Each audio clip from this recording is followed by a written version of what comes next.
How's Weekend of Heroes going? We've been having fun. It's our first time out here. In fact, the first Weekend of Hero after 1 year of absence.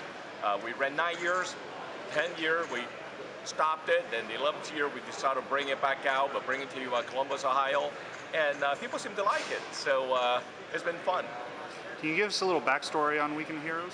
It started back in right after 9/11, when all the big conferences and conventions were canceled. Everybody were told to live in fear, basically. We refused. We started Weekend of Heroes the April right after 9/11. Colonel McKnight was our very first VIP.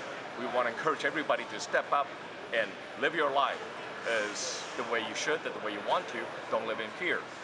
Supported by action figure industry, 1/6 scale action figures. And in about 5 years, we brought in Airsoft.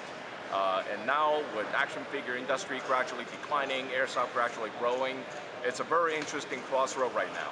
But it's all about promoting military history and keeping history alive. Speaking of decline, specifically with the economy, how's Airsoft actually doing? Airsoft, I think, ironically, is doing very well. I think people need the stress relief factor.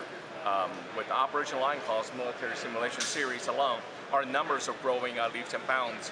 We went from 4 or 5 events a year to 12, 13 events this year, which is a little overwhelming. Halfway through the year, how have your events been going? It's been crazy. We had hit a rocky start with some drama in the Southwest area that we decided, shake that off, let's move on to the big projects. Scranton, Pennsylvania, Red Storm East was huge success. 300 players out there, they fought hard. We were on television Friday night, Saturday night, made Sunday paper. Last weekend, Memorial Day weekend in California, Victory in the Desert, nearly 800 players, and we made news out there. And now the momentum is carrying everybody into Trenton, Michigan for the end of this month at a big giant steel mill. So we're doing so many fun things, and it's just crazy. What do you have planned for Southern Comfort? Because I know a lot of us guys in Florida are eager to finally get out to one of your events. Southern Comfort is going to be a lot of fun. It's going to be the Mad Max versus Sergeant Kenny Thomas, and we portray Mad Max as the Federation Army, the big government, Southern Command, versus Sergeant Thomas, the Tennessee Renegades. So it's South versus South. That's going to be a lot of fun. It's going to be on the Army training facility, Catoosa, and the Chief of Staff is working on a lot of evil plans right now. All right, your Oregon op. I was given a little heads up about that one. Can you talk about that? That sounds pretty exciting, actually. Our first time in Oregon in 11 years of Lion Claws, that's going to be a lot of fun. That is at the training facility, Camp Rylea, right on the beach. An Army base on the beach in the summertime. It's going to be awesome. We are assigned a psychological warfare unit to work with us. And I already talked to the Psych Op Lieutenant, and this commander is definitely, wow, they're there to mess with their head.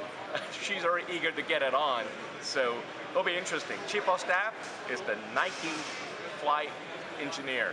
So Nike us in shoes. We're going to be having a lot of fun out there. All right, anything else exciting coming up this year, next year? Maybe a sneak preview, sneak peek? Oh my God, Operation Lightning Strike, August 10th weekend, Buffalo. For those of you who've been to Lightning Strike in the past, who were at Fort Drum, Syracuse, you know what? It's so hard to go to Syracuse. I admit it. This AO in Buffalo is amazing. Go check it out, 120 Child Street, Buffalo, New York. Look up the map. And if you're not impressed, I don't know, yeah, you'll be impressed. Irene coming up, 10th anniversary, going back to old school, Charlie versus Delta. We want to bring the rivalry back, and guys have a good time.